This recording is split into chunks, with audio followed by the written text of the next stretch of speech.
दोस्तों, स्वागत है आप सभी का इस वीडियो में। और इस चैनल पे भी मैं आप सभी का स्वागत करता हूं। मैं अशोक मीना हूं, बायोलॉजी टीचर और नीट बायोलॉजी फैकल्टी। और इस वीडियो में आपको बताने वाला हूं कि ट्वेल्थ क्लास के जो इम्पोर्टेंट चैप्टर्स हैं या जो नीट की प्रिपरेशन कर रहे हैं उनको भी ट्वेल्थ क्लास का बायोलॉजी पूरा पढ़ना पड़ता है। तो ट्वेल्थ क्लास के कौन से ऐसे चैप्टर हैं जो बहुत ज़्यादा इंपॉर्टेंट हैं आपके नीट पॉइंट ऑफ व्यू से भी और ट्वेल्थ बोर्ड के हिसाब से भी, ठीक है।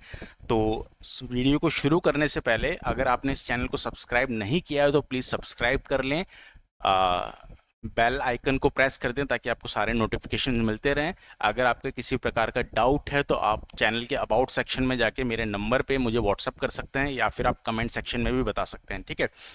आपके फ्रेंड को किसी को रिक्वायरमेंट है तो उसे वीडियो शेयर जरूर करें। तो अब टाइम को ख़राब ना करते हुए वीडियो को स्टार्ट करते हैं। इस वीडियो में आपको बहुत इंपॉर्टेंट बात बताने वाला हूं, तो इसलिए इस वीडियो को पूरा देखिएगा लास्ट तक। और इस वीडियो में जो मैं आपको समझाने वाला हूं उसको समझने की अच्छे से कोशिश कीजिएगा, because it is going to be very helpful for you, ठीक है। तो मैं आपको बताने वाला हूँ कि ट्वेल्थ के जो इम्पोर्टेंट चैप्टर्स हैं, ठीक है, जो आपको करने ही करने हैं वो, ठीक है। देखो, ट्वेल्थ के जो चैप्टर्स हैं, ट्वेल्थ क्लास ज़्यादा इंपॉर्टेंट क्यों हो जाती है? क्योंकि ट्वेल्थ क्लास बोर्ड भी है एक तो, और इसका नीट में भी वेटेज है, ठीक है। तो ट्वेल्थ की जो बायोलॉजी है वो दो बच्चों के लिए इंपॉर्टेंट है। एक तो बोर्ड स्टूडेंट के लिए, सॉरी, BOARD, बोर्ड स्टूडेंट्स, ठीक है, और नीट एस्पिरेंट, ठीक है। तो इसमें जो चैप्टर इंपॉर्टेंट हैं ट्वेल्थ क्लास बायोलॉजी में वो मैं आपको बताने वाला हूं, तो ध्यान से सुनिएगा, ठीक है। टोटल 16 चैप्टर्स हैं इसमें। टोटल चैप्टर कितना है? 16 चैप्टर्स हैं ट्वेल्थ में, ठीक है। पर मैं आपको वो चैप्टर बताऊंगा जो इम्पोर्टेंट है नीट स्टूडेंट के लिए और बोर्ड स्टूडेंट के लिए। यानी ये चैप्टर आपको करना तो देखो वैसे सारे ही हैं, लेकिन ये चैप्टर आप पहले कीजिए या ये चैप्टर आप ज़्यादा अच्छे से कीजिए, क्योंकि ये आपका मैक्सिमम वेटेज कवर कर लेते हैं। 70 to 80% आपका सिलेबस का वेटेज ये अकेले ले जाते हैं, ठीक है। तो इसलिए इनको आपको अच्छे से करना है। सबसे पहला चैप्टर जो आपको अच्छे से करना है वो है मैंडल वाला चैप्टर। अब मैंडल वाला चैप्टर कौन सा है बच्चों? Chapter number 5, principle of inheritance and variation, ठीक है। इसके बाद जो सेकंड चैप्टर आपको अच्छे से करना है वो करना है आपको मॉलिक्यूलर बेसिस ऑफ इनहेरिटेंस, ठीक है। मॉलिक्यूलर बेसिस ऑफ इनहेरिटेंस, ठीक है, चैप्टर नंबर 6, ठीक है। इसके बाद जो चैप्टर आपको अच्छे से करना है वो है डिजीज। डिजीज वाला चैप्टर कौन सा है आपका? चैप्टर नंबर 8, ठीक है। इसके बाद जो चैप्टर आपको अच्छे से करना है वो है ह्यूमन रिप्रोडक्शन। ह्यूमन रिप्रोडक्शन यानी चैप्टर नंबर 3। इसके बाद जो चैप्टर आपको अच्छे से करना है वो है sexual reproduction. Sexual reproduction in flowering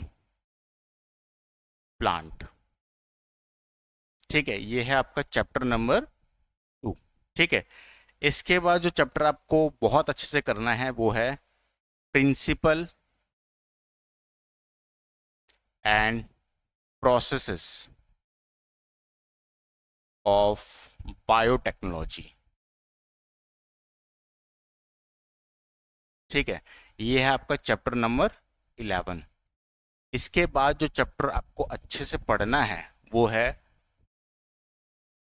application, application of biotechnology. This is chapter number 12। इसके बाद दो चैप्टर और आपको पढ़ने हैं अच्छे से, that is ecosystem. Ecosystem is chapter number 14 and ninth one is organism and population, ठीक है, चैप्टर नंबर 13। तो मैंने आपको कितने चैप्टर बताया, 1 2 3 4 5 6 7 8 9, ठीक है। आउट ऑफ 16 मैंने आपको 9 चैप्टर बताया, लेकिन ये 9 चैप्टर जो है 70% वेटेज अकेले कवर करते हैं आपके एग्जाम का, ठीक है।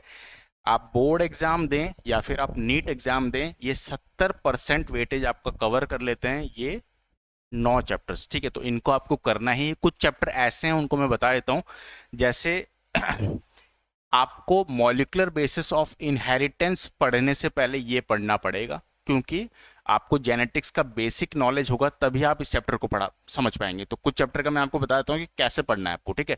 तो सबसे पहले आप ये चैप्टर पढ़ेंगे तभी आप इस चैप्टर को समझ पाएंगे। तो फर्स्ट आपको ये चैप्टर पढ़ना है, फिर ये पढ़ना है, ठीक है। डिजीज को आप कभी भी पढ़ लीजिए, कोई दिक्कत नहीं है। ह्यूमन रिप्रोडक्शन पढ़ लो, sexual reproduction in flowering plant कभी पढ़ो, कोई दिक्कत नहीं है, ठीक है। इसके बाद आपको पहले ये चैप्टर पढ़ना है, ठीक है, principle and processes of biotechnology. ये चैप्टर आपको तभी समझ में आएगा जब ये चैप्टर आपने पढ़ लिया होगा, ठीक है। ये डीएनए वगैरह इससे रिलेटेड चैप्टर है, तो ये चैप्टर पढ़ने के बाद ही आपको ये चैप्टर समझ में आएगा। डायरेक्ट इस चैप्टर को पढ़ेंगे तो समझ में नहीं आएगा, ठीक है। इसमें इसी की एप्लीकेशन है, तो ऐसा कुछ ज़्यादा है नहीं इसमें, ठीक है। तो ये चैप्टर पढ़ने के बाद आपको इजीली समझ में आ जाएगा, ठीक है। और चैप्टर ऐसे हैं कि आप कहीं से पढ़ते हैं तो कोई दिक्कत नहीं होती, आप फर्स्ट इसको उठा लो, सेकंड इसको उठा लो, कोई दिक्कत नहीं है। लेकिन इन 4 चैप्टर में आप विशेष ध्यान रखना कि बायोटेक्नोलॉजी वाले चैप्टर्स आपको तभी समझ में आएंगे जब आपको जेनेटिक्स समझ में आती होगी, ठीक है। क्लियर ही बात। और जेनेटिक्स में भी मॉलिक्यूलर बेसिस ऑफ इनहेरिटेंस आपको तभी समझ में आएगा तब आपको जेनेटिक्स थोड़ी सी जो मॉडर्न जेनेटिक्स, सॉरी, जो आपका ट्रेडिशनल जेनेटिक्स है या क्लासिकल जेनेटिक्स है, यानी कि मेंडल वाली जो जेनेटिक्स है वो आपको आती होगी, ठीक है। क्लियर ही बात। तो पहले इस चैप्टर को पढ़ना है, फिर इसको पढ़ना है। इसके बाद आप इस चैप्टर को पढ़ेंगे तभी ये समझ में आएगा। इसको इसके बाद पढ़ लीजिए तो कोई दिक्कत नहीं है। बाकी के कोई चैप्टर आप कैसे पढ़ सकते हैं तो उसमें कोई प्रॉब्लम नहीं है, ठीक है। तो ये 9 चैप्टर मोस्ट इंपॉर्टेंट है आपके बोर्ड एग्जाम के लिए 2024 के लिए। इसके अलावा आपका जो नीट एग्जाम है उसमें जो 12th का बायोलॉजी है उसके लिए, ठीक है। तो इन चैप्टर्स को आप पहले पढ़िए। मैंने इन चैप्टर्स के वीडियो ऑलरेडी अपलोड कर रखे हैं चैनल पे, फ्री ऑफ कॉस्ट हैं, आप ढंग से देखिए। कोई अगर डाउट आता है तो आप कमेंट करके बताइए, व्हाट्सएप पे क्वेश्चन पूछ सकते हैं आप, और अपने फ्रेंड्स को शेयर जरूर कीजिए, ठीक है। चलिए, thank you so much, love you all.